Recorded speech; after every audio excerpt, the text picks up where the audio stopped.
दशैं विशेष खसीको मासुको झोल आज म हजुरहरूलाई घरमै सजिलैसँगले बनाएर देखाउँदैछु। ग्रिटिङ्स एभ्रिवान, युट्युब च्यानल अमर पन्छी फूड वर्ल्डमा हजुरहरूलाई धेरै धेरै स्वागत छ। र यो आजको खसीको मासुको झोल बनाउँदाखेरि दुईवटा छुट्याउनै नहुने चीजहरुको बारेमा पनि बताउँदैछु। त्यही भएर भिडियोलाई अन्तिमसम्म हेरिदिनु होला। यो रेसिपी हजुरहरूले खाना, रोटी, नान, परोठा र विशेष गरेर दशैंको भोजमा बनाएर खान सक्नुहुन्छ। एकदमै सजिलो तरिकाले बनाएर देखाउँदैछु। यसको लागि चाहिँ मैले आधा केजी खसीको मासु, हड्डी भएको खसीको मासुलाई एकचोटी राम्ररी पखालेर लिएकी छु। साथसाथै हामीलाई चाहिन्छ, मैले प्याज 2वटा मसिनोसँगले काटे, गोलभेडा 4वटा चाहिँ मसिनोसँगले काटे, धनियाको केही पत्ताहरू चाहिन्छ, रातो खुर्सानी 3वटा, तेजपत्ता 1 र लसुन अदुवाको पेस्ट 4 चम्चा लिँदैछु। अब भने म हजुरहरूलाई हामीले राख्नै पर्ने चीजको बारेमा बताउँदैछु। हामीले मेन राख्नै पर्ने चीज मिठो बनाउनको लागि खसीको मासुको झोल चाहिँ यो पिप्ला अथवा लामो मरिच हो। यसलाई चाहिँ मैले 4 ग्राम लिए। त्यसको साथसाथै सुकमेल 4-5वटा, ल्वाङ 4वटा, दालचिनी 5 ग्राम, मरिचहरू 7वटा जति र अलैँची 2वटा पनि लिए। हामीले चाहिँ छुट्याउनै हुँदैन। यो पिप्ला चाहिँ एकदमै टेस्टी बनाउँछ। यसले चाहिँ खसीको मासुको खास गरेर झोल चाहिँ। नुन 1 चम्चा, रातो धुलो खुर्सानी 1 चम्चा, बेसार 1 चम्चा, जिराको पाउडर 1 चम्चा, गरम मसला 1 चम्चा र तोरीको तेल 5 चम्चा जति लिएकी छु। सकेसम्म तोरीको तेलमा नै बनाउनु होला। एकदमै टेस्टी बन्छ यो झोल चाहिँ, खसीको मासुको झोल है। सुरुमा मैले तेललाई मजाले तताएँ र हामीले अर्को राख्नै पर्ने चीज चाहिँ म एकछिनमा भन्छु है त। 3वटा रातो खुर्सानी र यसरी गरम मसलालाई एकैछिन भुट्नुपर्छ बास्ना नआउन्जेल। खुर्सानी र नुन आफ्नो टेस्ट अनुसार राख्न सक्नुहुन्छ है। पिरो मनपर्छ भने अझै राख्नु भए पनि हुन्छ। प्याज साथसाथै लसुन अदुवाको पेस्ट र नुनलाई राख्दैछु। नुन राख्यो भने चाहिँ प्याजले छिट्टै पानी छोड्छ र छिट्टै गल्छ पनि। त्यही भएर नुन मैले सुरुमै राखेँ है। प्याजलाई चाहिँ हल्का गोल्डन ब्राउन नहुन्जेल मजाले भुट्ने हो। हजुरहरूले मेरो च्यानल अमर पन्छी फूड वर्ल्डलाई सब्स्क्राइब गर्नुभएको छैन भने पनि प्लिज सब्स्क्राइब चाहिँ गरिदिनु होला है। बनाउन खासै गाह्रो छैन यो रेसिपी चाहिँ है। त्यसपछि तेजपत्ता 1टालाई राखेँ र आधा कप पानीमा थोरै 1 चुट्की जति रेड फुड कलर अथवा अरेन्ज रेड फुड कलर मैले यसरी राखेर मिलाएँ। हामीले राख्नै पर्ने चीज भनेको चाहिँ फुड कलर हो। यसले एकदमै राम्रो कलर दिन्छ। कहिलेकाहीँ मासु एकदम मिठो हुँदाखेरि पनि हेर्दा राम्रो देखिँदैन। फुड कलरले चाहिँ एकदमै राम्रो कलर दिन्छ, तर धेरै चाहिँ राख्नु हुँदैन। थोरै 1 पिन्च मात्र राख्ने हो है। फुड कलर राखेर बनाउँदाखेरि चाहिँ खसीको मासुको कलर यति राम्रो आउँछ कि कुरै नगरौँ। फुड कलरले खासै शरीरमा असर पनि गर्दैन है। थोरै मात्रामा मात्रै युज गर्ने हो। हामीले रेस्टुरेन्टतिर खाँदाखेरि सबैमा फुड कलरहरू युज गरेको हुन्छ।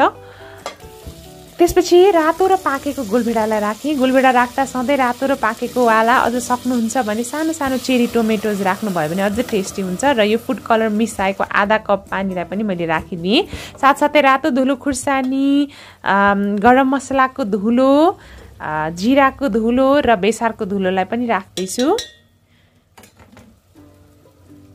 हेर्नुहोस् है त, खास गरेर खानामा चाहिँ कलर राम्रो आयो भने चाहिँ अझै खाउँ खाउँ लाग्दो हुन्छ।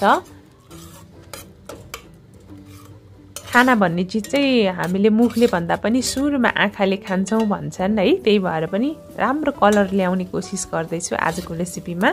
यस्तो छ नि, यो मसला र तेल नछुट्दुन्जेल मजाले पकाउने हो है। यसरी ग्रेभी हुन्जेल पकाउनु होला। र तेल निस्किन थालिसकेपछि 1 कप पानी राख्दैछु म है। अब झोल कतिको मनपर्छ त्यही अनुसार राख्न सक्नुहुन्छ, तर मैले चाहिँ आधा केजी मासुको लागि 1 कप यसरी झोल राख्दैछु। आजको मासु चाहिँ किन विशेष हुँदैछ भन्दाखेरि यसलाई अलिकति धेरै सिटी लगाएर यो जुन छ नि ग्रेभीलाई एकदम बाक्लो पनि बनाउँदैछु म सकेसम्म।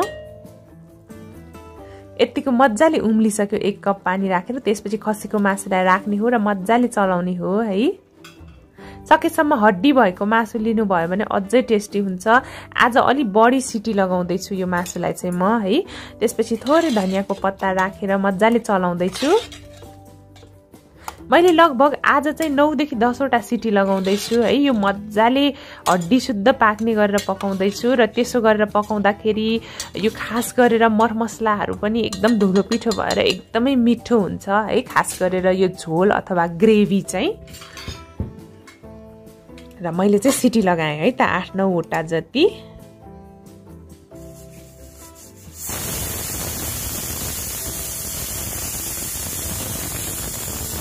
र यसलाई चाहिँ आफै प्रेसर रिलिज हुन दिनु होला है। प्रेसर नफुकाल्नु होला। आफै रिलिज भइसकेपछि खोलेर देखाउँदैछु। हेर्नुस् त, वाउ कस्तो खाउ खाउ लाग्दो खसीको मासु तयार भएको है। थोरै धनियाको पत्ताहरू राख्छु र एकचोटि मजाले मिक्स गरिदिन्छु है। यसको हड्डी शुद्ध यति मजाले पाकिसकेको छ कि कुरै नगरौँ है। यति मिठो भएको छ कि यो खास गरेर झोल चाहिँ एकदमै मिठो हुन्छ है। र हजुरहरूलाई ग्रेभी मनपर्छ भने अझै 3-4 मिनट मजाले पकाउन सक्नुहुन्छ। बाक्लोवाला झोल चाहियो भने चाहिँ हेर्नुहोस् त कस्तो खाउ खाउ लाग्दो रेडी भइसकेको छ।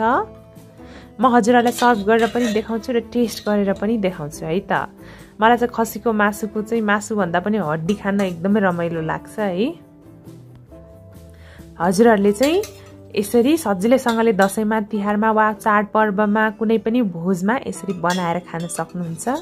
एकदमै टेस्टी हुन्छ र फरक टेस्ट पनि आउँछ यसमा चाहिँ पिप्लाको कारणले। हजुरहरूले पिप्ला र फुड कलर राख्न चाहिँ नबिर्सिनु होला है त। आजको रेसिपी हजुरहरूलाई कस्तो लाग्यो, मन पर्यो भने भिडियोलाई लाइक, कमेन्ट र सेयर गर्न नबिर्सिनु होला। हेर्नुहोस् त क्या मजाले पाकेको छ हड्डी शुद्ध है।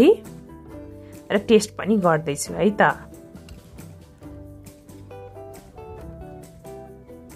वाउ एकदमै टेस्टी भएको छ है। Thank you so much for watching. Have a nice day. Happy cooking. च्यानललाई सब्सक्राइब गर्न नबिर्सिनु होला। Thank you.